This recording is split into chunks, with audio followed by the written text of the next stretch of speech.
Obviously we're a special needs context, so it's a bit different to mainstream setting. But I think that being part of the Super Ambassadors scheme is very important because obviously they get to go to workshops, learn about the rights, and then they can bring that information back to school. There's a lot of hands-on activities as well for them, and obviously the termly challenges. We felt that it would really give us a platform of understanding what we do already, which is keeping our pupils healthy, keeping them safe and keeping them happy. But we thought by going through a rights respecting way to do it would really link in with our new Pioneering School venture, which is all about putting health and well-being at the core of what we're doing. And it would also empower our children more to access a people voice, really, which is massively what Article 12 is all about in their rights.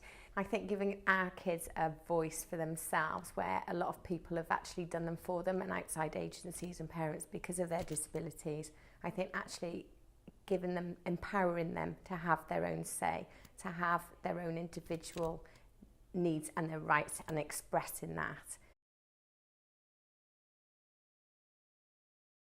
I think it's important to listen to our pupils, listen to their needs, listen to their opinions and what they want to change in school and make their school life and home life, personal lives better. I think it's important that the pupils know about their rights and know what they're entitled to.